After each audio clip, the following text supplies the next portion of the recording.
की शत्रुद्दीन साहेब की संत मेहंदी शत्रुद्दीन साहेब की संत मेहंदी शत्रुद्दीन साहेब की संत मेहंदी शत्रुद्दीन साहेब की साहेब की जय सतराम जय संत मेहंदी शत्रुद्दीन साहेब की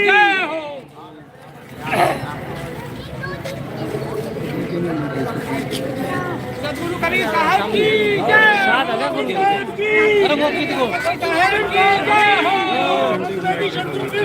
गणपति साहेब की जय हो राष्ट्रपति साहेब की जय हो। खत्म हो गए पुलिस पहले फूल ले गाड़ी खड़ी कर मैं ये कहा यही से ले लिया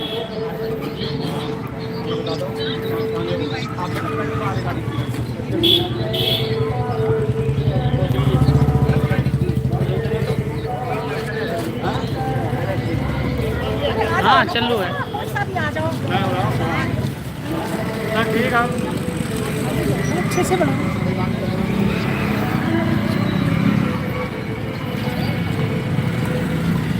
अच्छे से बना लो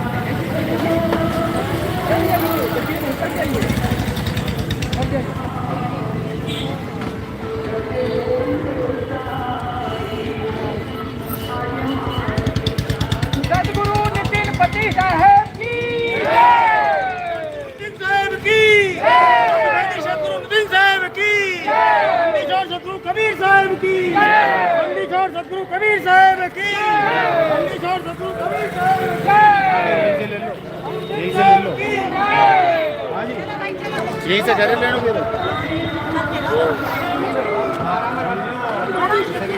बेटे इधर हो जा इधर हो जा इधर हो जा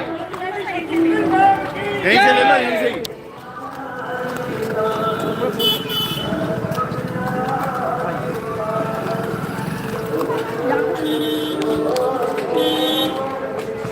हाँ आ रही है पूरी अच्छे से भाई तूने क्या बोल दिया उनको क्यों कुछ तो बोला तूने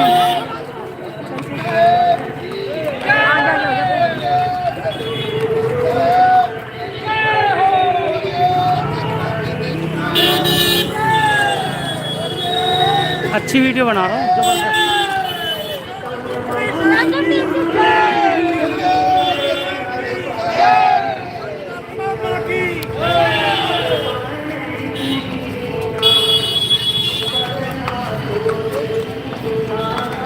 लाइव चल रहा है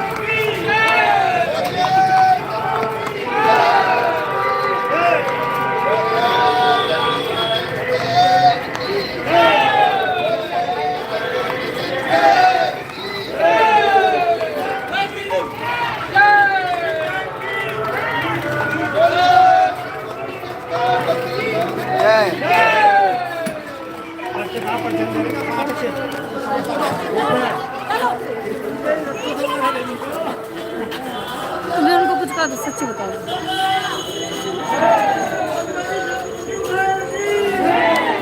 एक बार सबका ले लो हाँ सबका ले लिया आगे से जाओ आगे से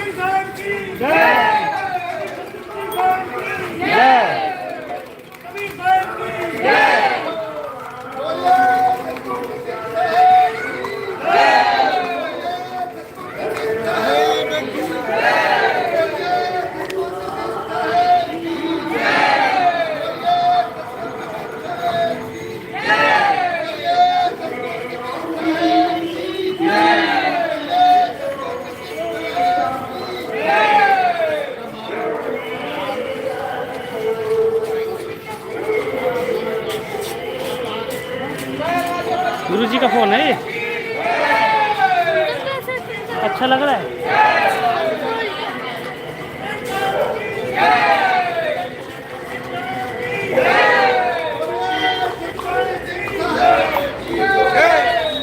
चल चल सब देख के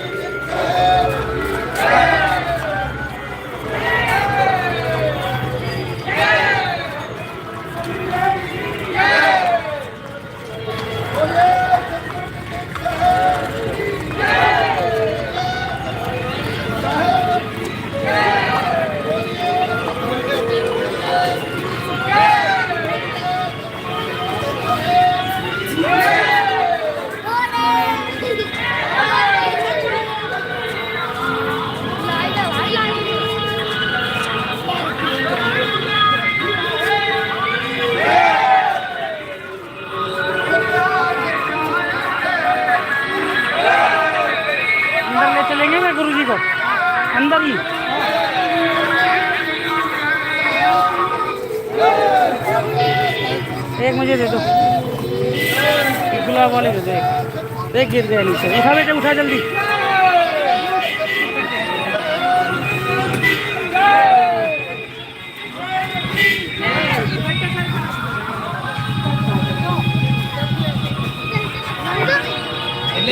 पैरों में डालते आना है फूल। एक ले ले ले, पैरों में डालना। वो वहाँ से ले लो आंटी से, देख सामने मिला ले, इसमें मिला ले। पैरों में डालता हुआ चलना है।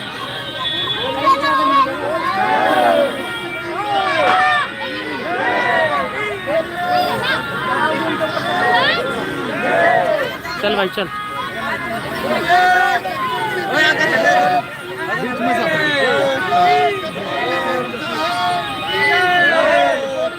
नीचे डालता चल बेटे।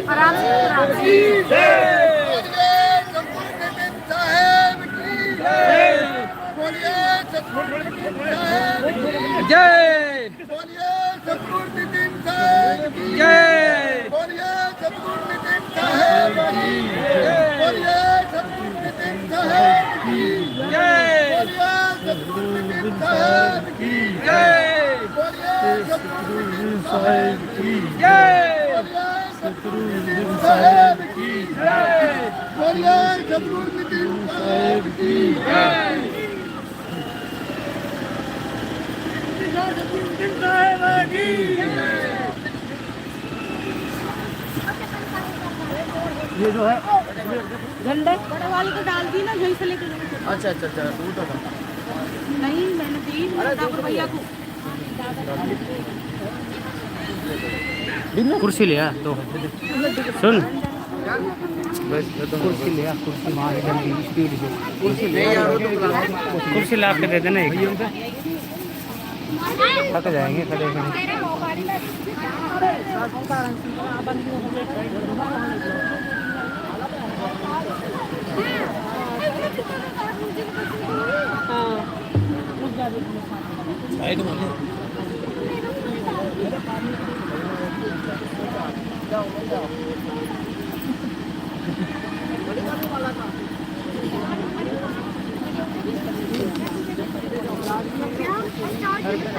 थोड़े सर पे बाद में आरती के टाइम। हाँ पानी और गिलास लेने गए मैंने बोल दिया।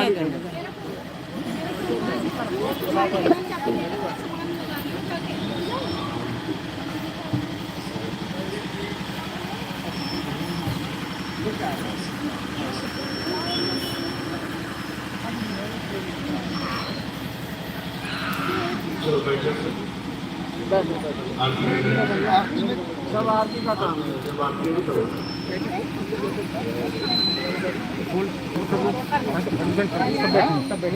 हाँ सबको मौका मिलेगा। अभी सब लोग बैठ जाओ, बाद में जो है ना आरती के टाइम पे होगा सब चीज। बैठ जाओ रास्ता छोड़ के बैठ जाओ मेरे पास ना। सच में क्यों मेरी नहीं बताऊंगा मुझे तो कुछ लगेगा। मैंने बोला आ जाओ माला डालो। सागर जी आ जाओ माला इससे मंगा लो। कुछ लिया एक मेरे लिए जल्दी। हाँ एक लिया वैसे ही लेना ना। गोपाल जी को बुला लो, उनको माला जी नहीं ये ले वीडियो बनाओगे ना तो हाँ हाँ हाँ हाँ उस साइड से जाके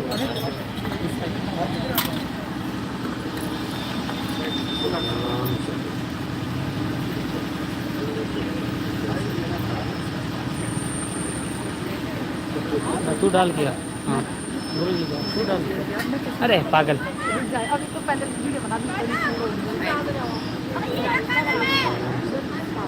हाँ डाल सकते वो डाल ही रही अम्मा। अरे अम्मा गई डाल के भाई।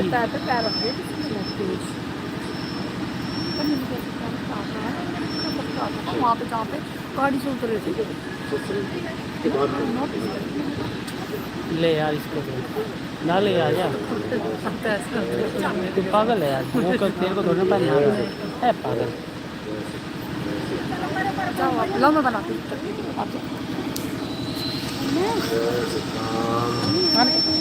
हाँ जा तू भी पापा के साथ जा, पैर छू के आइए, जूते निकाल के जाना।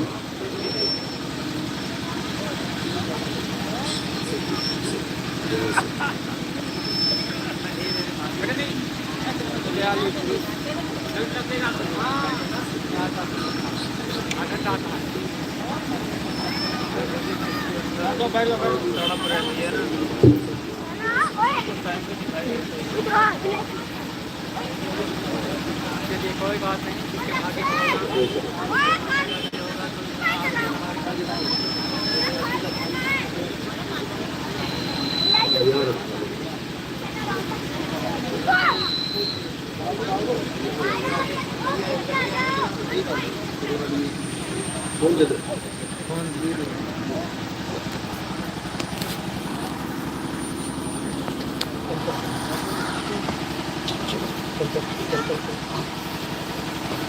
सलाम साहब, जैसा जैसा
साहिब बंदी सतनाम।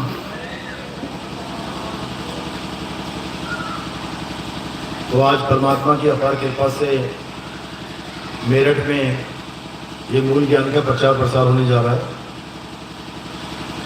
बड़े भाग होते हैं उन जीवों के जो अपने पूरे जीवन काल में एक बार भी इस मूल ज्ञान को, इस आत्म ज्ञान को सुन पाते हैं, और उससे भी बड़े भाग होते हैं उन जीवों के जो इस मूल ज्ञान को थोड़ा सा भी समझ पाते हैं, क्योंकि जल्दी ये समझ में आता नहीं है।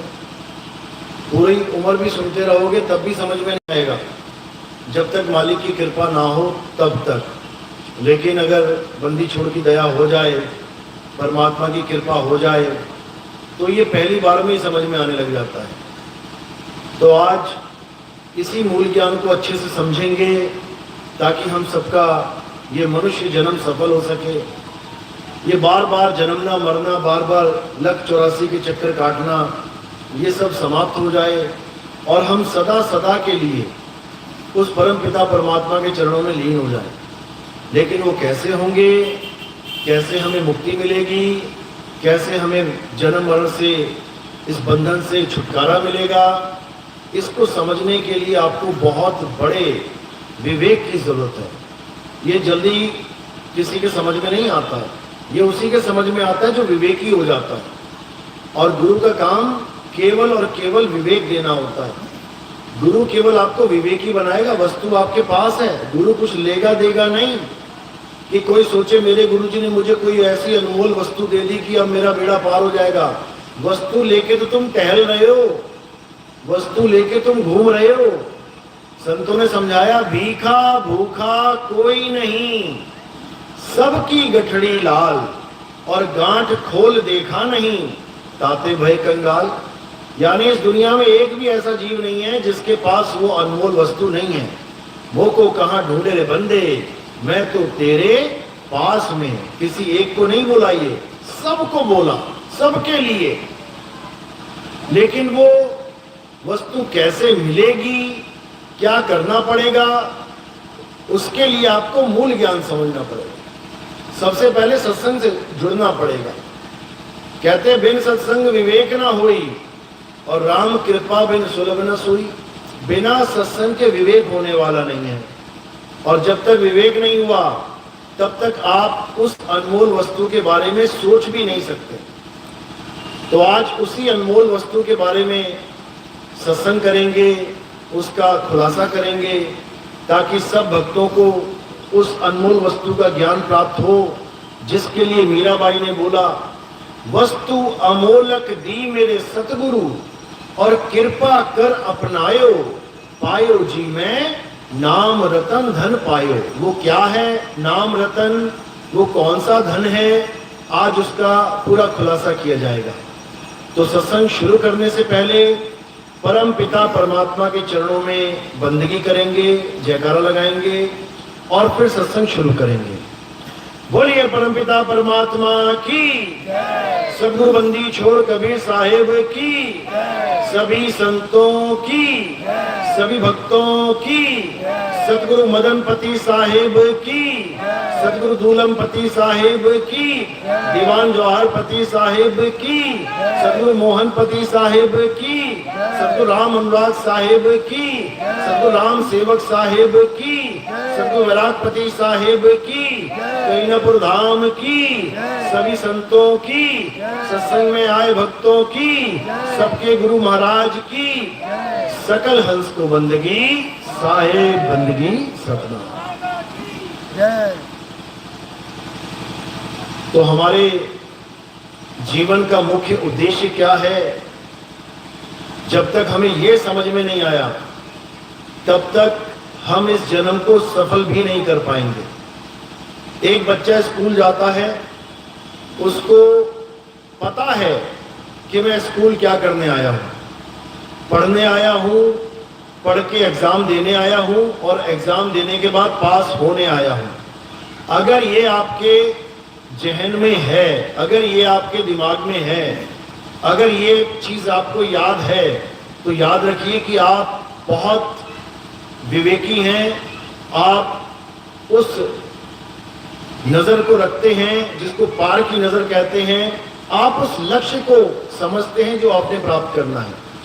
लेकिन एक बच्चा ऐसा है जो स्कूल तो एडमिशन ले लिया, लेकिन पूरा दिन खेलता कूदता रहता है, पूरा दिन शरारतें करता रहता है, पूरा दिन क्लास में बातें करता रहता है, पढ़ाई लिखाई पे कोई ध्यान नहीं है, एग्जाम का कोई डर नहीं है।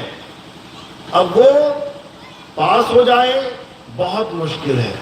बच्चे फेल क्यों होते हैं? इसी कारण होते हैं, क्योंकि वो एग्जाम को भूल जाते हैं कि एक दिन एग्जाम आएगा, हमारी परीक्षा होगी, लिखना पड़ेगा, लिखने से पहले याद करना पड़ेगा। वो याद ही नहीं करता, लिखेगा क्या? इसी प्रकार जो हमारा ये जन्म है, इंसान जन्म, ये सफल क्यों नहीं हो पा रहा है? क्योंकि हमें पता ही नहीं है कि करना क्या है। अब जब नहीं पता है कि क्या करना है तो बाकी सब कुछ कर डालते हैं। बच्चे को नहीं समझ में आ रहा है कि यहाँ पढ़ना लिखना पास होना है, तो पढ़ाई लिखाई के अलावा सब कुछ कर डालता है। शैतानी कर ली, खेल कूद लिया और दुनिया भर के काम कर लिए, लेकिन पढ़ाई लिखाई के नाम पे जीरो है, तो वो कभी पास नहीं हो पाएगा। इसी प्रकार अगर हम इस दुनिया में आए हैं और हमें यही नहीं पता है कि हम क्या करने आए हैं, तो क्या करके चले जाएंगे? सारी दुनिया के काम करके चले जाएंगे, सिवा एक काम के कि जन्म मरण की मुक्ति, जन्म मरण से मुक्ति कैसे मिलेगी, इसको छोड़ के सब कुछ कर लेंगे। मकान बना लेंगे, दुकान बना लेंगे, बड़े बड़े राजा महाराजा बन जाएंगे, बड़ी बड़ी जमीनें सल्तनत बना लेंगे, बड़ा बड़ा पैसा इकट्ठा कर लेंगे, बड़े बड़े परिवार बना लेंगे, सब कुछ कर लेंगे। बड़े बड़े मंदिर बना लेंगे, बड़ी बड़ी मस्जिदें, बड़े बड़े गुरुद्वारे, चर्च बना लेंगे, सब कुछ कर लेंगे। बड़े बड़े ग्रंथ लिख लेंगे, वेद पुराण लिख लेंगे, गीता भागवत लिख लेंगे, सब कुछ कर लेंगे, लेकिन एक काम नहीं कर पाएंगे। क्या? जन्म मरण से मुक्ति का भेद नहीं समझ पाएंगे। वो कैसे पता लगेगा? वो कौन बताएगा? वो केवल और केवल सतगुरु बताते हैं। ये काम केवल और केवल सतगुरु का है। सतगुरु के अलावा तुम्हें और कोई मिलता है? कोई पंडित जी मिल गया, कोई नमाजी काजी मिल गया, कोई पास्टर मिल गया, कोई सिख भाई मिल गया, ग्रंथी मिल गया, पाटी मिल गया, कोई भी मिल जाए, वो तुम्हें सारा ज्ञान पकड़ा देगा सिवाय आत्मज्ञान की। वो तुम्हें आत्मज्ञान नहीं दे सकता, बाकी सारा ज्ञान पकड़ा देगा। मंत्र दे देगा, जंत्र दे देगा, पूजा पाठ हवन यज्ञ दे देगा, दिया जलाना सिखा देगा, मंदिर जाना सिखा देगा, नदियों में नहाना सिखा देगा, तीर्थ मूर्त व्रत पूजा उपवास पाठ सब कुछ करवा देगा, बस आत्म ज्ञान नहीं दे पाएगा। अगर शक है तो किसी भी बूढ़े आदमी से पूछ लो, किसी भी बुजुर्ग माता से पूछ लो कि माता क्या तुम अपनी आत्मा को जानती हो? क्या तुमने अपनी आत्मा को अनुभव किया है? तुम्हें पता है कि आत्मा क्या होती है? देख लो, सारी उम्र पूजा पाठ करके गुजार दी माता ने, मंदिर जाके गुजार दी, मस्जिद जाके, गुरुद्वारे चर्च जाके, हवन यज्ञ करके, तीर्थ व्रत करके सब कुछ कर डाला, लेकिन बुढ़ापे तक भी नहीं समझ पाई कि आत्मा चीज है क्या। बस इसी आत्मा को जानना हमारा जीवन का लक्ष्य है, और कुछ नहीं है कि कोई सोचे मैं बहुत व्रत रखता हूं, पूजा पाठ करता हूं, मेरा जन्म सफल हो जाएगा। किसी का सफल नहीं होगा। सफल केवल तब होगा जब तुम आत्मज्ञानी हो जाओगे। कृष्ण जी समझा रहे हैं गीता में, हे अर्जुन, इस दुनिया में जितने भी जीव हैं ये जन्म मरण में धक्के क्यों खा रहे हैं? क्योंकि ये आत्म तत्व को नहीं जान पाते, और किसको पकड़ के बैठ जाते हैं? इस नाशवान संसार को, इस नाशवान काया को, इन नाशवान योनियों को पकड़ के बैठ जाते हैं। कोई सांप की पूजा कर रहा है, कोई गाय की पूजा कर रहा है, कोई तुलसी की पूजा कर रहा है, कोई बरगद की पूजा कर रहा है, कोई पीपल की पूजा कर रहा है, कोई शरीरों की पूजा कर रहा है। मंदिरों में किसकी पूजा हो रही है? कोई पत्थरों की पूजा कर रहा है, लेकिन कोई भी आत्मा को नहीं जान पा रहा। और कृष्ण जी बार बार समझा रहे हैं, हे अर्जुन, अगर इस दुनिया में कुछ पूजनीय है, अगर इस दुनिया में कुछ सत्य है, तो वो केवल और केवल आत्मा है। हे अर्जुन, इस आत्मा का ना तो कभी जन्म होता है, ना ही इस आत्मा की कभी मृत्यु होती है। ये आत्मा अजन्मा है, नित्य है, शाश्वत है, पुरातन है। ये आत्मा ही सत्य सनातन है।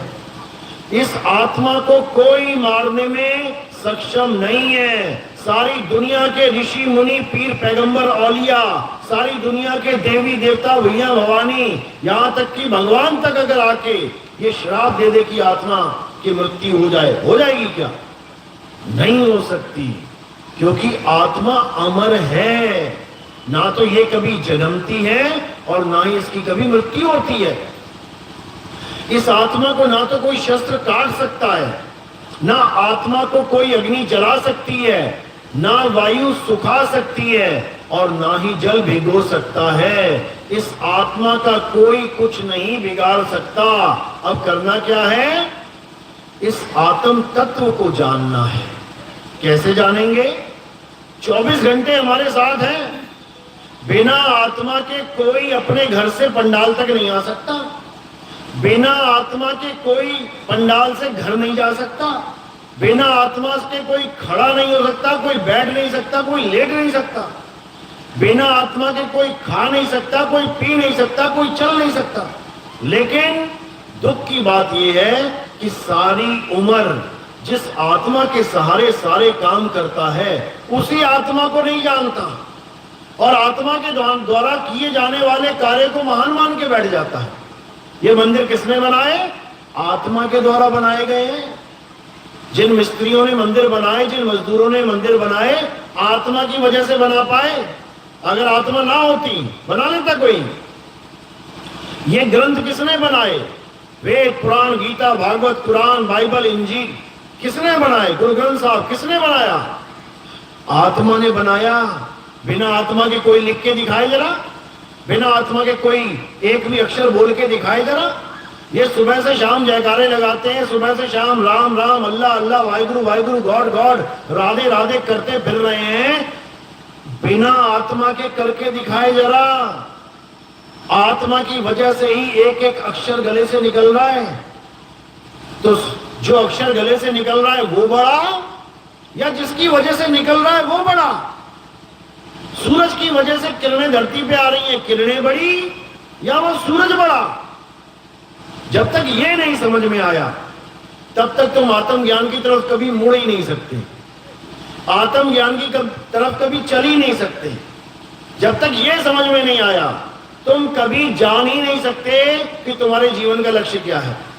तुम मंदिर में रह जाओगे, तुम मस्जिद में रह जाओगे, तुम गुरुद्वारे चर्च में रह जाओगे भक्ति करते, तुम पूजा पाठ में रह जाओगे, तुम मंत्रों के जाप में रह जाओगे, तुम हर एक नाशवान चीज के चक्कर में पड़े रह जाओगे, लेकिन तुम कभी अविनाशी को नहीं जान पाओगे। और अविनाशी क्या है? हे अर्जुन, ये आत्मा ही अविनाशी है। अब इस आत्मा को पाना कैसे है, ये सबसे बड़ा भेद है। गीता में आत्मा के बारे में कूट कूट के समझा रखा है, बहुत बढ़िया ज्ञान दे रखा है, लेकिन आत्मा को पाएं कैसे ये भी बता रखा है, लेकिन पढ़ने वाले भी नहीं समझ पाते कि आखिर लिखा क्या है। तो क्या लिखा है गीता में? हे अर्जुन, इस दुनिया में दो प्रकार के तत्व हैं, एक सत्य और एक असत्य। असत्य क्या है? जो बनता और बिगड़ जाता है, जो पल पल बदलता है, जो जन्मता और मर जाता है, वो असत्य है। तो असत्य क्या है? ये काया ही असत्य है, ये नाशवान शरीर असत्य है। इसका कभी जन्म और मरण हमेशा होता है, लेकिन ये बदलता रहता है। आज ये शक्ल है, कल को मिट्टी में मिलकर दूसरी शक्ल बन जाएगी, फिर मिट्टी में मिलकर तीसरी शक्ल बन जाएगी। तो ये पांच तत्व भी कहने को मर रहे हैं, लेकिन मरते नहीं, बदल जाते हैं। ये जो पल पल बदलता है वो माया है। क्योंकि कई लोग कहते हैं तत्व कभी खत्म नहीं होता। मिट्टी मिट्टी में मिल गई तो खत्म कहां हुई, पानी पानी में मिल गया तो खत्म कहां हुआ, हवा हवा में मिल गई तो खत्म कहां हुई। बात बिल्कुल सही है, खत्म तो नहीं हुई। खत्म तो तब बोले जब मिट्टी मिट्टी रहे ही ना, लेकिन मिट्टी मिट्टी में मिल रही है और मिट्टी सामने पड़ी भी है। अब कोई कहे ये खत्म नहीं होती तो ये सत्य है, नहीं, ये बदल रही है। ये जो बदल रही है वो भी असत्य है। भले नहीं मरती लेकिन बदलती है। इसलिए गीता में हर उस तत्व को असत्य बोला गया है जो बनता बिगड़ता है और जो जन्मता मरता है, जो पल पल बदलता है, सदा एक रस नहीं रहता। अब सत्य क्या है? हे अर्जुन, ये आत्मा ही सत्य है। इस आत्मा का ना तो कभी जन्म होता है, ना ही इस आत्मा की कभी मृत्यु होती है। ये कभी नहीं बनता, कभी नहीं बिगड़ता, ये सदा से था, है और रहेगा। इसी आत्मा को सनातन कहा जाता है। हमारा धर्म कौन सा है? हमारा धर्म है सत्य सनातन। इसका मतलब क्या है? इसका मतलब क्या मंदिर में पूजा करें जाके? इसका मतलब क्या पत्थर को पूजें? बिल्कुल नहीं। सत्य सनातन का मतलब क्या है? जो सदा सदा से था, है और रहेगा, वो सत्य सनातन कहलाता है। हमारे धर्म में आत्मा का ज्ञान दिया जाता था शुरू से, लेकिन धीरे धीरे धीरे कहते हैं विकार आते जाते हैं, आते जाते हैं।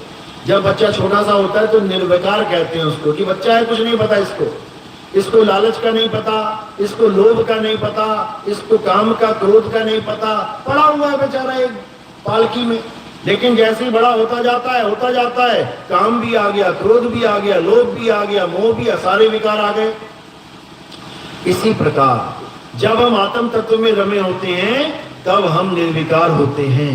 और जब हमारी पूजा पद्धति, हमारे ऋषि मुनि आत्मा से दूर होते गए तो दुनिया भर के विकार आते गए और हमारा धर्म विकारों से भर गया।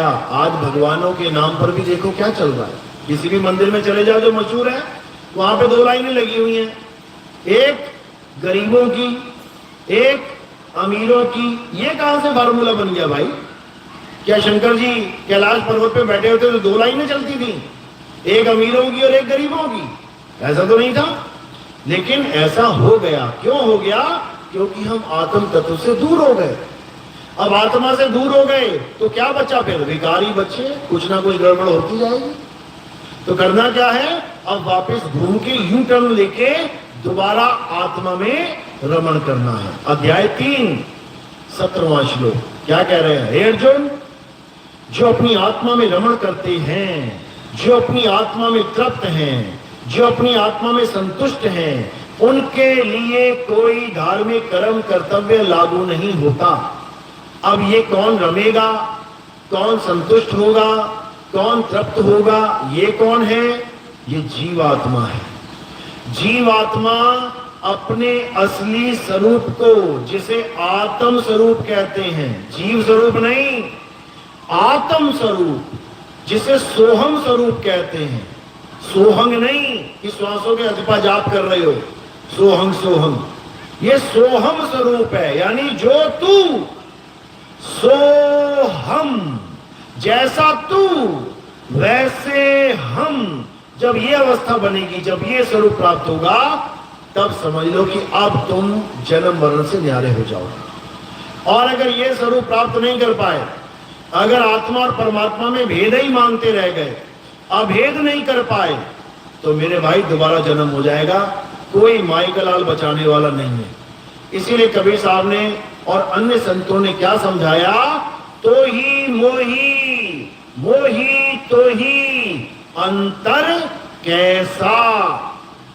कोई अंतर नहीं है, बस अंतर है तो क्या है कि हम अपने स्वरूप को भूले बैठे हैं, इसलिए काया मान बैठे हैं, और वो मालिक अपने स्वरूप को जानता है, इसलिए कुल का मालिक बंदी छोड़ है। अब उस कुल के मालिक को, यानी उस परमपिता परमात्मा को पाने के लिए ये जीव करे तो करे क्या? केवल भेदी गुरु की जरूरत है इसको। एक गुरु धारण कर ले। कौन सा गुरु? जो ये सारे मंत्र जंतर तंत्र, पूजा पाठ, हवन यज्ञ, ये सारे गंगा स्नान, जमुना स्नान, ये सारे परिक्रमा, पर्वतार, जितने भी पर्वत पे परिक्रमाएं कुछ भी चल रही है, सब छोड़ दो। और क्या करे? हे अर्जुन, केवल अपनी आत्मा में स्थित होना है। जो अपनी आत्मा में स्थित हो गया वही स्थित प्रज्ञ कहलाता है। जो अपनी आत्मा में स्थित हो गया वही जन्म मरण का बंधन तोड़ के मुक्त हो जाता है।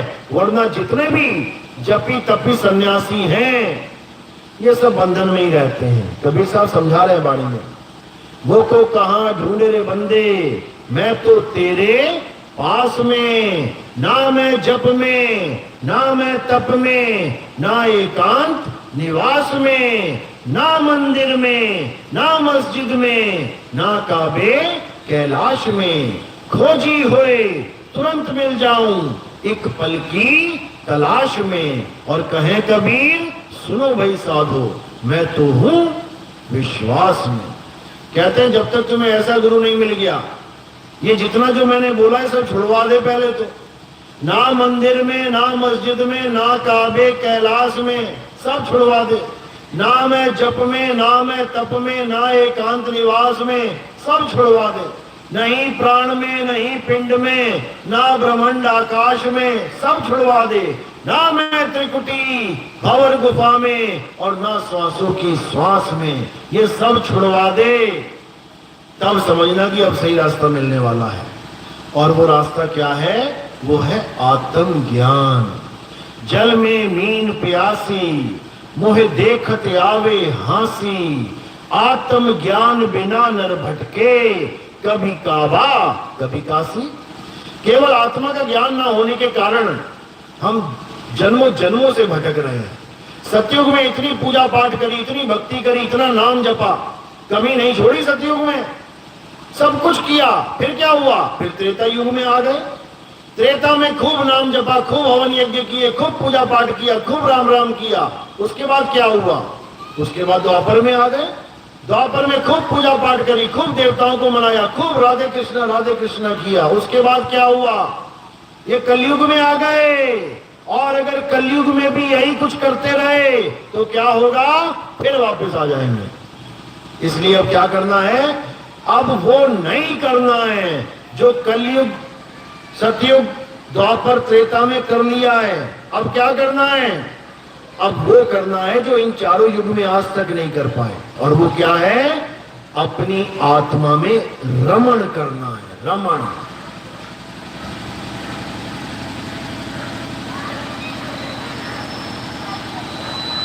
तो कैसे करेंगे रमण?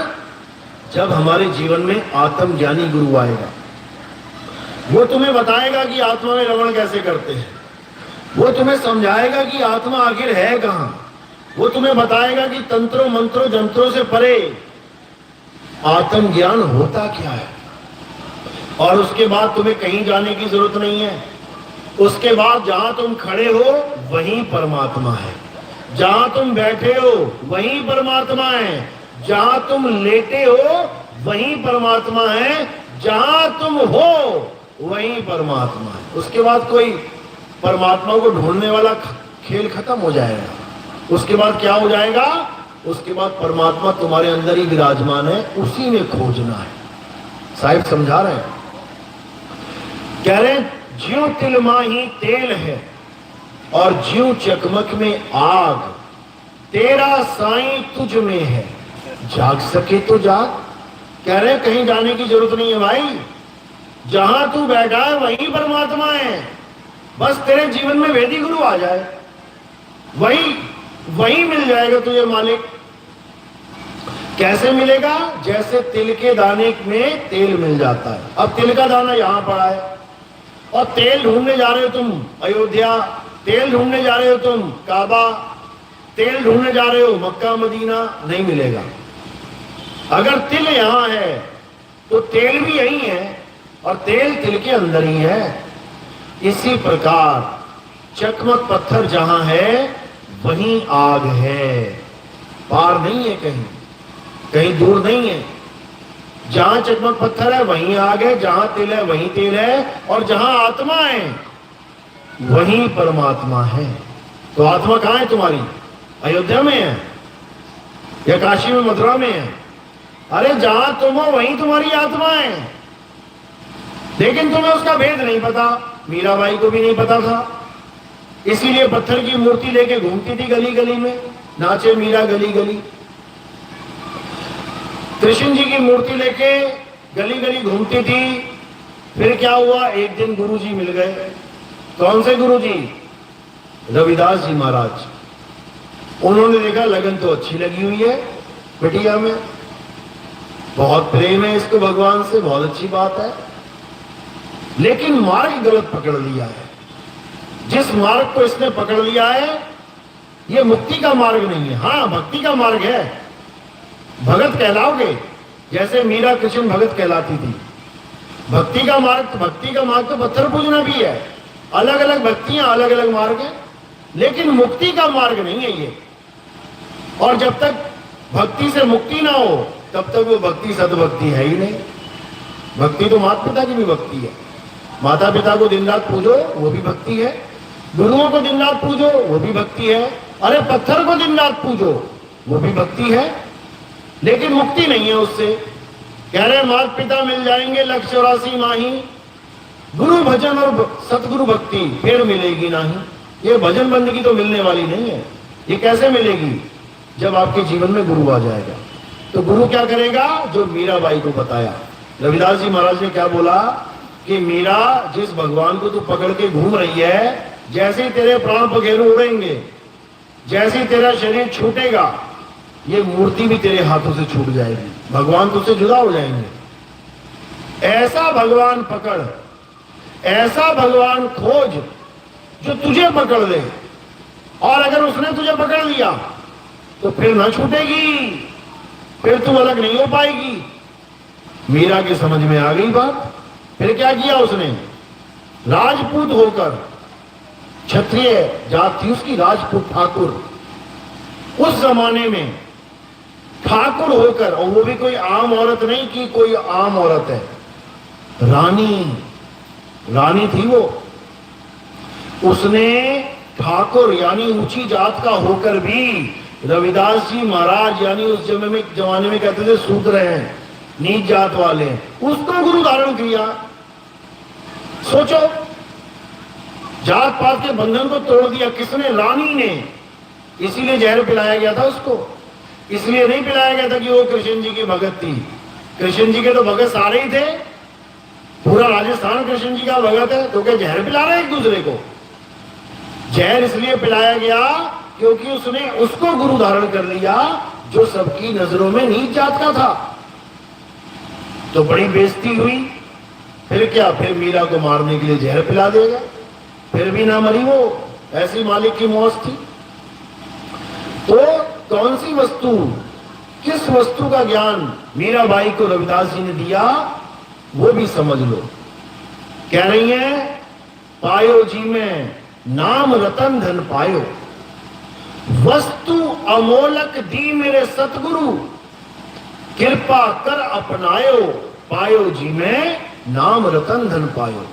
मुझे मेरे सतगुरु ने कौन सी अनमोलक वस्तु दे दी? आत्मा का ज्ञान। इस दुनिया में कोई भी चीज अनमोलक नहीं है, हर चीज का कोई ना कोई मोल है। केवल एक ऐसी चीज है जिसका कोई मोल ही नहीं है, और वो क्या है?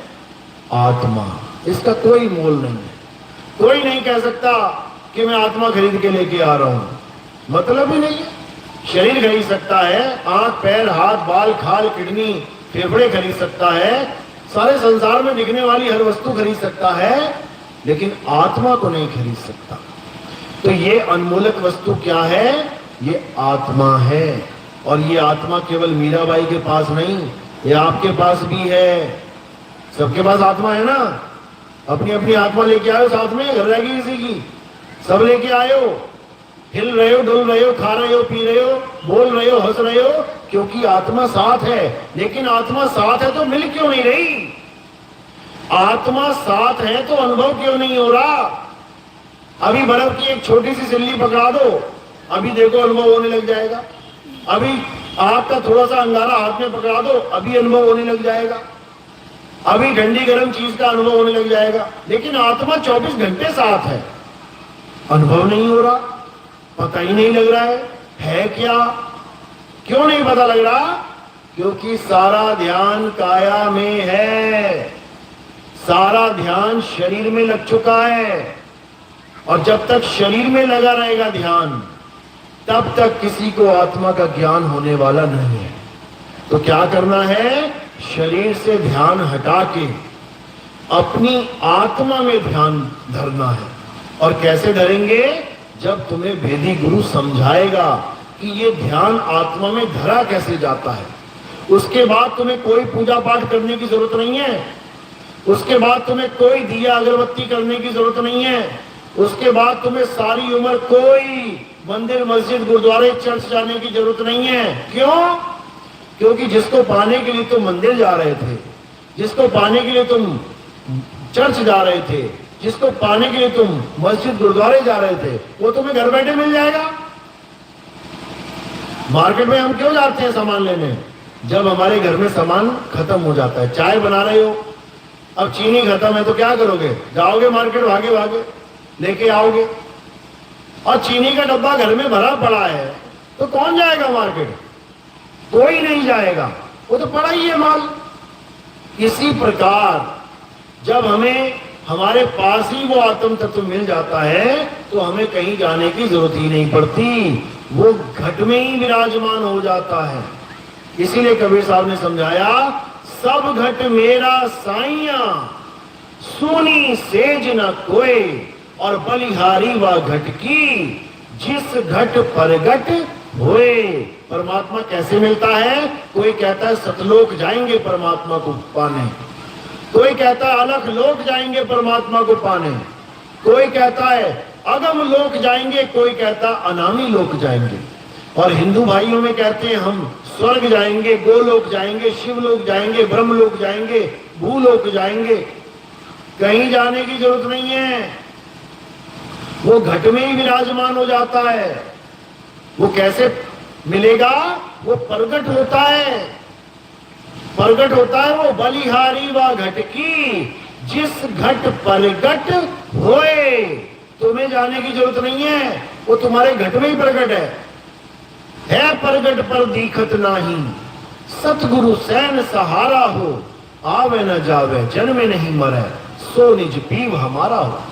यानी वो सब घटों में बैठा भी हुआ है, लेकिन सबसे न्यारा भी है, वो किसी को मिलने वाला भी नहीं है। ऐसे जैसे तुम्हारे घर में खजाना दबा है, दादाजी ने दबाया, किसी को नहीं बताया, तो पिताजी भी उस घर में रह के चले गए 100 साल, और तुम भी रह के चले जाओगे 100 साल, तुम्हारे बच्चे भी रह के चले जाएंगे 100 साल। खजाना गड़े का गड़ा रह गया, और ऊपर से पूरा परिवार निकल गया, पूरा खानदान निकल गया, वंश के वंश निकल गए गरीबी में, भुखमरी में, और नीचे खजाना दबाई का दबा रह गया। इसी प्रकार परमात्मा हमारे घट में विराजमान है, और जन्मों जन्मों से है, युगों युगों से है। ऐसा नहीं कि आज मैं बता रहा हूं इसलिए है, वो सदा सदा से था, है और रहेगा, लेकिन बिल्कुल उसी खजाने की तरह हमारे किसी काम नहीं आ पाया जिसका भेद हमें पता ही नहीं है। जब हमें खजाने का भेद ही नहीं पता है तो हम कैसे अमीर होंगे?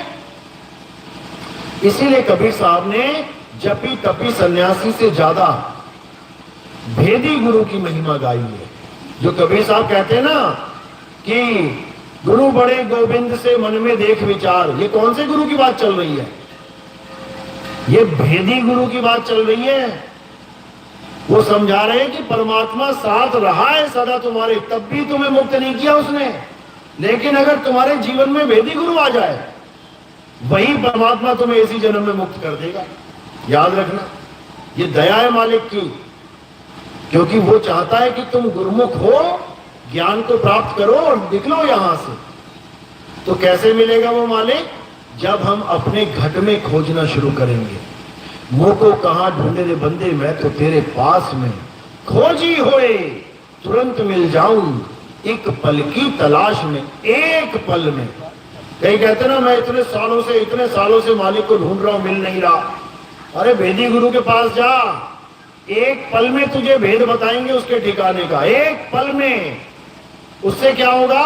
उससे तुम्हारी दौड़ शांत हो जाएगी और तुम्हें पता है ना मैंने इधर जाना है, ना मैंने इधर जाना है, ना इधर जाना है, ना इधर जाना है, मैंने कहां जाना है ये तुम्हें पता लग जाएगा। बस अब तुमने उस तरफ चलना शुरू करना है जिस तरफ गुरु ने तुम्हें मार्ग बता दिया। इसीलिए गुरु को मार्गदर्शक कहते हैं। क्या कहते हैं गुरु को? मार्गदर्शक, यानी रास्ता दिखाने वाला। कौन सा रास्ता दिखाने वाला? यहां तो सब नाम जपवाने वाले बैठे हैं, यहां सब नाम जपवाने वाले बैठे हैं। किसी को जाओ तुम पूछो गुरुजी से, गुरुजी मुझे कृष्ण जी चाहिए। अच्छा कृष्ण जी चाहिए तो जप बेटा, हरे कृष्णा हरे कृष्णा हरे कृष्णा। कोई गया गुरुजी मुझे राधा राधा चाहिए, कहते जप बेटा राधा राधा। कोई कहता गुरुजी मुझे तो राम जी चाहिए, तो जप बेटा राम राम राम। ये कोई लॉजिक हुआ? ये तो वो बात हो गई, तुमने किसी से पूछा गुरुजी मैं दिल्ली जाना चाहता हूं, बेटा बैठ यहां पे, दिल्ली दिल्ली जप, दिल्ली दिल्ली दिल्ली। गुरुजी मैं नोएडा जाना चाहता हूं, बैठ जाए यहां पे, जप नोएडा नोएडा नोएडा। मैं जी गुड़गावा जाना चाहता हूं, बैठ यहां, जप गुड़गावा गुड़गावा। क्या बच्चों वाली बातें हैं ये कैसी भक्ति है भाई? हीरा चाहिए तो हीरा हीरा जप ले, आलू चाहिए आलू आलू जप ले, टमाटर चाहिए टमाटर टमाटर जप ले। मजाक बना लिया भगवान का इन लोगों ने। ये कोई भक्ति भक्ति नहीं है, ये मूर्ख बनाया जा रहा है तुम्हें। कारण क्या है? क्योंकि इनके पास आत्मा का ज्ञान नहीं है। अरे कृष्ण जी कृष्ण कृष्ण जप के नहीं मिलेंगे, कृष्ण जी आत्मा की साधना से मिलेंगे। राम जी राम राम जप के नहीं मिलेंगे। राम को पाना है तो आत्म तत्व को जानो, वही आत्म राम है, समझो। तो ये आत्म ज्ञान की बात है भाई, ये भेद की बात है। कबीर साहब उस भेदी गुरु की महिमा गाते हैं जो हमें आत्म तत्व का भेद बता दे और क्या छुड़वा दे। ये राम राम राधे राधे अल्लाह अल्लाह वाहिगुरु ये छुड़वा दे और आत्म तत्व का भेद समझा दे। इसीलिए बोला है सोई गुरु पूरा कहावे, जो दो अक्षर का भेद बतावे, एक छुड़ावे एक लखावे, तब प्राणी निज घर को जावे। यानी ये जितने भी नाम जपने वाले ये जपी हैं, ये तपस्या करने वाले तपी हैं, इन सब से तुम्हारा खेड़ा छुड़वा देवे, इन सब से तुम्हें दूर कर देवे और किसके करीब ले आए? उस आत्म तत्व के, उस परम तत्व के करीब ले आए, जिसकी महिमा गीता गाती है, जिसकी महिमा सब संत गाते हैं। गुरु ग्रंथ साहब में क्या वाणी दर्ज है? कहते आत्म में राम राम में आत्म, चीनस गुरमुख विचारे। कि वो आत्मा में राम और राम में आत्मा बसी हुई है, बस तुम्हारा ध्यान भटका हुआ है। लगाओ जरा आत्मा में, तुम्हें राम के दर्शन ना हो जाए तो बात की बात है, लेकिन आत्मा में ध्यान कोई कर ही नहीं सकता बिना भेद को समझे। इसलिए कबीर साहब भेद की बात करते हैं। उस वस्तु को बिना भेदी गुरु के नहीं पाया जा सकता। वस्तु कहीं ढूंढे कहीं, कैसे लागे हाथ, और गुप्त वस्तु तब मिले, भेदी लीजिए साथ। ये जपी तपी सन्यासी लीजिए साथ नहीं बोला कि जपी लीजिए साथ 1008 मंत्र जपवाएगा तुम्हें। आजकल तो चल रहा है कि 8 करोड़ बार नाम जप लो तुम आत्मज्ञानी हो जाओगे। बताओ, 21,000 साल पराशर ऋषि नाम जपता रहा। 21,000 साल। तुम्हारी तो उम्र भी नहीं है इतनी कि तुम इतनी बार नाम जप पाओ। 21,000 साल नाम जपने के बाद मल्लाह की लड़की के साथ उसने भोग विलास कर डाला। कहां चला गया आत्मज्ञान? कहां चला गया आत्मज्ञान? और आज कह रहे हैं कि तुम्हारी छोटी सी आयु में, ये 50-60 साल की आयु में कह रहे हैं 8 करोड़ बार नाम जप लो तुम्हें आत्मज्ञान हो जाएगा। बच्चों वाली बातें हैं, ऐसा बिल्कुल नहीं होगा। ये तो बिल्कुल वो बात हो गई, तुम 8 करोड़ बार चीनी चीनी चीनी जप लो और तुम्हारा मुंह मीठा हो जाएगा। बताओ, अरे 8 छोड़ 80 करोड़ बार जप लो, नहीं होगा। और कैसे होगा? 2 मिनट में हो जाएगा। थोड़ी सी चीनी उठा के मुंह में डाल ले बिना बोले, एक बार भी नाम न जपना पड़ा चीनी चीनी चीनी। बस तुम्हें पता होना चाहिए वस्तु है कहां, और तुम वस्तु के नाम में तृप्त होके बैठ गए, बर्बाद हो जाएगा जन्म। तो कबीर साहब नाम की नहीं वस्तु की महिमा गाते हैं। अरे वस्तु कहीं ढूंढे कहीं, कैसे लागे हाथ, और गुप्त वस्तु तब मिले, भेदी लीजिए साथ। भेदी लीना साथ में, दीनी वस्तु रखाए, और कोटि जन्म का पंथ था पल में पहुंचा जाए। करोड़ों जन्म बीत जाएंगे बिना गुरु के, भक्ति करते करते, और बीते ही गए लोगों के, जन्मों जन्म बीत गए, मुक्ति प्राप्त नहीं हुई। मुक्ति प्राप्त करने का एकमात्र साधन है, और वो है सतगुरु की शरण में जाना। सतगुरु कौन है? सतगुरु सोई सतनाम बतावे, और बाकी गुरु कोई काम ना आवे। सतगुरु वो है जो तुम्हें सतनाम का भेद बता दे। ये ओम सोम सतनाम नहीं है। सतनाम तुम्हारा स्वरूप है। सत्य नाम कोई नाम नहीं, ये है आपन रूप, और जो जाने इस भेद को पावे आप स्वरूप। तुम्हारा स्वरूप ही सतनाम है। तुम्हारा स्वरूप अजर अमर अविनाशी है। तुम्हारा स्वरूप अखंड है, लेकिन तुम उस स्वरूप को जानते ही नहीं। तुम अपने निज नाम को पहचानते नहीं। क्या कह रहे हैं? अरे सत्य स्वरूपी नाम साहिब का, सो निज नाम हमारा। लेकिन कौन जानेगा बिना गुरु के?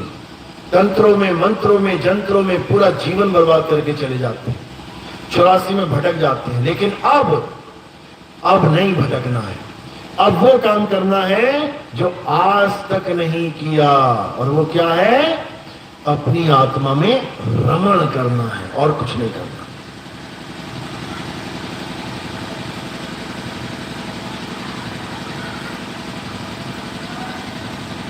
तो अब क्या है? अब आत्मा का ज्ञान ही शेष बचा है। बाकी सारा ज्ञान ले लिया दुनिया में।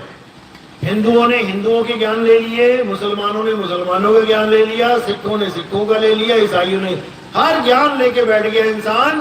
केवल एक ज्ञान जिसके पास नहीं है वो क्या है? आत्म ज्ञान। हिंदू को पकड़ लो, मुसलमान को पकड़ लो, सिख को पकड़ लो, ईसाई को पकड़ लो, जैन को पकड़ लो, बौद्ध को पकड़ लो, ले आओ सबको साथ में। अब उनसे पूछो कि आत्मा बता क्या है, आत्मा होती कैसी है, आत्मा का स्वरूप क्या है। फिर देखो तुम जवाब मिलते हैं जब तुम खुद ही समझ में नहीं आएगा तुम्हारे हो क्या रहा है। कोई कुछ बताएगा, पहली बात तो चुप ही हो जाएंगे सारे, क्योंकि सारे मंत्र जंत्र पकड़ के बैठ गए, आत्मा का कोई ज्ञान ही नहीं है। लेकिन अगर कोई बोला भी तो क्या बोलेगा? आत्मा प्रकाश होता है, आत्मा अंधकार होता है, आत्मा सांस होती है, आत्मा आवाज है, ये जो गले से निकल रही है, आत्मा नाभि में है, आत्मा त्रिकुटी में है, आत्मा छोटी होती है, कोई कहेगा आत्मा बहुत विशाल होती है। सब अपने अपने तुक्के लगा के शाहिद हो जाएंगे। एक भी ये नहीं बोलेगा कि आत्मा शब्द होती है। एक भी नहीं बोलेगा, एक भी नहीं समझ पाएगा कि आत्मा का स्वरूप क्या है। तो आत्मा का स्वरूप क्या है? शब्द स्वरूप। लेकिन मेरे बोलने से नहीं समझ में आएगा कि मैंने कह दिया शब्द स्वरूप और तुम समझ गए। शब्द तो बहुत सारे हैं। शब्द शब्द बहु अंतरे, सार शब्द मत लीजिए। और कहें कबीर जहां सार शब्द नहीं, दृग जीवन सो जीजिए। कहते धिक्कार है उस जीवन पे जो इंसान तो बन के आ गया, लेकिन यही नहीं समझ पाया कि इंसान बनना क्यों है, कारण क्या है इंसान बनने का। इंसान बनने का एक ही कारण है मेरे भाई, अपनी आत्मा को जान लो, आत्मा को पहचान। कौन पहचानेगा? जीव। यानी जीव आत्मा परमात्मा को पहचानेगी। समझो, जब मैं आत्मा कहता हूं तो वो अचल आत्मा का संकेत होता है, और जब मैं चल आत्मा कह देता हूं कि आत्मा जा रही है, आ रही है, तो वो जीव आत्मा का संकेत हो जाता है। इसको समझना है। लोग बड़े कंफ्यूज रहते हैं इसमें कि कभी आत्मा कहते हैं, कभी परमात्मा कहते हैं। चक्कर क्या है? आत्मा परमात्मा एको जान, जीव को अलग पहचान। जीव ना तो आत्मा है ना परमात्मा है। जीव को बिल्कुल अलग समझो। जीव क्या है? ये काया में जीव विराजमान है। आत्मा परमात्मा का भेद काया से न्यारा है, समझ लो। और उसी आत्मा को कहते हैं आत्मा सो परमात्मा। तो आत्मा का मतलब होता है शुद्ध चैतन्य स्वरूप। तुम्हारा शुद्ध चैतन्य स्वरूप वही परमात्मा का स्वरूप है। वो दोनों अलग अलग नहीं है। इसीलिए वाणी समझा रही है, आत्मा परमात्मा एको करे, दो नहीं रखेगा वो एक ही हो जाएगा वहां मामला सारा, तभी कल्याण होगा, नहीं तो नहीं होगा। चलो, मेरी बात समझ में आ रही है? किस किस के समझ में आ रही है? थोड़ी बहुत हाथ खड़ा करो जरा। बहुत अच्छी बात है। ऐसे ही धीरे धीरे धीरे धीरे ये विवेक बढ़ता जाएगा। और हमारे जो सत्संग है YouTube चैनल पे आप सुन सकते हैं। कहत कबीर सुनो भाई साधु नितिन दास लिखेंगे, या फिर नितिन दास के सत्संग लिखेंगे तो आ जाएगा, या फिर और भी जो सत्संग दिखाई देंगे आपको उनमें भी सुन सकते हैं। कई चैनल हैं, और धीरे धीरे धीरे सुनते जाएंगे, हर बात को समझते जाएंगे, तो अपने आप इस माया नगरी से मोह उठने लग जाएगा। क्योंकि अब समय बहुत बुरा आने वाला है। अब ऐसा समय आने वाला है कि तुम्हें गली गली में हालत खराब दिखाई देगी लोगों की। अभी शुरुआत तो हो चुकी है, जवान जवान बच्चे बेचारे हार्ट अटैक से मर रहे हैं। अभी तुम्हें पता नहीं लग रहा क्योंकि मीडिया में नहीं आ रहा है, लेकिन धीरे धीरे धीरे यही खबर बचेगी लास्ट में। जैसे शुरू शुरू में कोरोना आया था तो लोगों ने कहा अरे जाने दो, आते हैं वायरस, क्या है क्या नहीं है, जाने दो, मजाक में ले लिया। उसके बाद 24 घंटे एक ही न्यूज चल रही थी। 24 घंटे कोई भी चैनल खोल लो, इतने मर गए, इतने मर गए, इतने मर गए, इतने मर गए। उसके बाद तुम भूल गए थे कि जीना भी है कि नहीं। उसके बाद यही था कि बचेंगे कि नहीं। फिर ये ड्रामा चल रहा था बचेंगे कि नहीं। अब भूल गए उस मौत को, जिस मौत से डर रहे थे भूल गए। ये इंसान की प्रवृत्ति ही ऐसी है। जब मुसीबत आती है तो हाय हाय करता है, और जब चली जाती है तो बाय बाय कर देता है उसको। तो इसी को साहिब समझा रहे हैं, दुख में सुमिरन सब करें, सुख में करे ना कोई, और जो सुख में सिमरन करे तो दुख काहे को होए, इसको समझना है। चलो, तो अब आरती का समय है। आरती कैसे करते हैं समझ लो। हमारे यहाँ किसी भी शरीर की आरती नहीं होती है। हमारे यहाँ किसी भी काया की, पत्थर की, फोटो की, कैलेंडर की, यानी कोई भी ऐसी वस्तु जिसमें आत्मा नहीं है, हमारे यहाँ उसकी पूजा नहीं होती, हमारे यहाँ उसकी आरती नहीं होती। कई गुरु देखे होंगे आपने, अपनी फोटो लगा लेते हैं, कहाँ रखनी है, मंदिर में रख लेना सजा के। उसके बाद देसी घी का दिया जला रहे, घुमा रहे हैं। वो पत्थर की मूर्ति के आगे दिया जला रहे हैं। अब पत्थर की मूर्ति हवा से टेढ़ी हो गई, गिर गई, तुम 1000 बार कह लो गुरु जी उठ जाओ, 1000 बार कह लो भगवान जी उठ जाओ, वो ना उठते कभी। तुम्हें ही उठा के रखना पड़ रहा है बार बार। यानी भगवान जी में इतनी ताकत नहीं खुद उठ जाए, तुम उठा के रख रहे हो। कारण क्या है? क्योंकि उस पत्थर की मूर्ति में आत्मा नहीं है और तुम्हारे अंदर आत्मा है। इसीलिए तुम भगवान की मूर्ति को लेटा भी सकते हो, बैठा भी सकते हो। इसी प्रकार हमारे यहाँ केवल आत्मा की पूजा होती है। तो अभी जो आप ज्ञान सुन रहे थे, ये कौन दे रहा था? ये आत्मा ही दे रही थी। आत्मा ही ज्ञान देती है। काया तो एक माध्यम है। काया एक माध्यम है। किसकी तरह? इस माइक की तरह। इस माइक में से आवाज आ रही है, बिल्कुल आ रही है। स्पीकर में से आ रही है, बिल्कुल आ रही है। लेकिन बोलने वाला माइक और स्पीकर से परे है। इसी प्रकार आत्मा इस काया से परे है, उसकी आरती होती है। तो कैसे करेंगे? एक एक करके आएंगे। अभी आरती चलेगी, सब खड़े हो जाएंगे, एक एक करके आएंगे। फिर आगे नहीं करना, एक एक करके आना, आराम से जाना पीछे। ये फूल कहां रखने हैं? मेरे सिर के ऊपर। ये सिर के ऊपर फूल क्यों रखे? क्योंकि पैर के अंगूठे से लेके सिर की चोटी तक ये क्या है? ये नाशवान शरीर है। हमने फूल कहां चढ़ाने हैं? नाशवान शरीर से परे। तो परे यानी हमने सिर के ऊपर इन फूलों को रख देना है। तो ये आत्मा को समर्पित हो जाते हैं। तो फूलों को सिर पे रखेंगे। और कोई प्रचार प्रसार में योगदान करना चाहेगा, क्योंकि हमारे जो प्रोग्राम है वो टीवी चैनल में भी आते हैं, उसके लिए आप ही लोग योगदान करते हैं। हमने तो कब से नौकरी छोड़ रखी है भाई, आप ही की सेवा में लगे हैं। तो आप ही का जो दान होता है हम उसको टीवी में प्रचार प्रसार के लिए यूज करते हैं। जो भी प्रचार में कुछ देना चाहेगा, सेवा में कुछ देना चाहेगा, उसकी विधि क्या है? वो केवल चरणों में चढ़ाएगा, पैरों में सेवा आएगी और फूल सिर के ऊपर रखे जाएंगे। बोलिए परमपिता परमात्मा की सदा ही जय हो। आरती करते हुए किसी ने भी गुरु को शरीर नहीं मानना है, शरीर की आरती नहीं हो रही है, फिर समझ लो ये आरती आत्म देव की हो रही है। जय सतनाम, जय सतनाम। और ये सतगुरु नितिन साहेब की लेडी भी एक साइड में, जो बाप से और जेंट्स एक साइड में। हाँ जी, हटा दीजिए।